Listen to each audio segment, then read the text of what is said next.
के बारे में। तो डाइजेशन, ये छोटा सा वीडियो लेक्चर हम बात करने वाले हैं डाइजेशन के बारे में।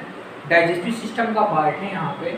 तो ये डाइजेशन क्या होता है, तो डाइजेशन का सबसे पहले यहाँ पे हम डिफाइन करते हैं इसको कि ये डाइजेशन क्या होता है। तो ये digestion is a process in which the complex food material, जो कॉम्प्लेक्स ऑर्गेनिक फूड मटेरियल होता है, ये सिंपल फॉर्म में कन्वर्ट हो जाता है। इस प्रोसेस को हम डाइजेशन करते हैं।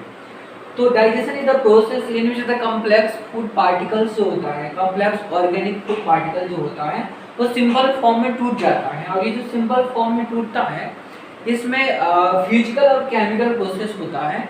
जो हमारे बॉडी के अंदर फिजिकल और केमिकल प्रोसेस डाइजेशन होता है। ये डाइजेशन में ऑर्गेनिक फूड मटेरियल, जो हम लार्ज फूड मटेरियल को जो हम खाते हैं, ये सिंपल फॉर्म में कन्वर्ट कर दिया जाता है। और सिंपल फॉर्म जो होता है वो एब्जॉर्बेबल होता है, मैंने आराम से जिसको एब्जॉर्ब किया जा सके, क्योंकि बड़े बड़े कॉम्प्लेक्स फूड मटेरियल हैं, ऑर्गेनिक मटेरियल हैं, इसको एब्जॉर्ब नहीं किया जा सकता है। तो सबसे पहले तोड़ा जाता है सिंपल फॉर्म में।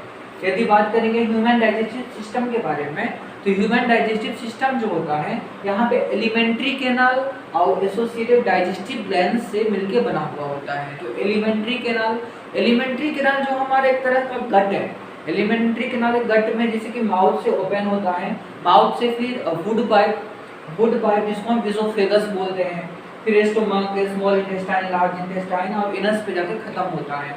यहाँ पे माउथ से चालू होता है। माउथ के अगल बगल में बहुत सारा ग्लैंड पाया जाता है, फिर इसोफेगस के बाद स्टोमक में भी आपको ग्लैंड देखने को मिल जाएगा। और यहाँ पे भी डाइजेशन चालू हो जाता है। वैसे तो माउथ से ही डाइजेशन चालू हो जाता है, और माउथ के बाद कुछ डाइजेशन स्टोमक में होता है, फिर बाद में स्मॉल इंटेस्टाइन में जाकर पूरा डाइजेशन कंप्लीट होता है, और फिर लार्ज इंटेस्टाइन में, और फिर एनस से जो वेस्टेज होता है उसको बाहर निकाल दिया जाता है। ये पूरा जो गट है हमारा, इसका ये पार्ट होता है। तो ये एलिमेंट्री कैनाल से मिलकर बना होता है। और ये एसोसिएटेड ग्लैंड्स, तो ग्लैंड्स जिसको हम डाइजेस्टिव ग्लैंड्स बोलते हैं। डाइजेस्टिव ग्लैंड जैसे कि स्लेवरी ग्लैंड्स माउथ के अगल बगल में होता है, जिससे सलाइवा रिलीज होता है। तो ये स्लेवरी ग्लैंड से सलाइवा रिलीज होता है, उसमें एंजाइम होता है, और ये भी डाइजेशन में हेल्प करता है, हेल्पफुल होता है। ये गैस्ट्रिक ग्लैंड्स जो होता है हमारे स्टमक में होता है, और ये गैस्ट्रिक जूस रिलीज करता है। इसमें बहुत सारा एंजाइम होता है जो खास करके प्रोटीन को डाइजेस्ट करता है, जैसे कि पेप्सिन एंजाइम होता है। इंटेस्टाइनल ग्लैंड्स इंटेस्टाइन में होता है। स्मॉल इंटेस्टाइन का जो वाल होता है उसमें इंटेस्टाइनल ग्लैंड्स होता है, और वो भी क्या करता है, इंटेस्टाइनल जूस प्रोड्यूस करता है, और उसमें भी क्या होता है, बहुत सारा एंजाइम होता है।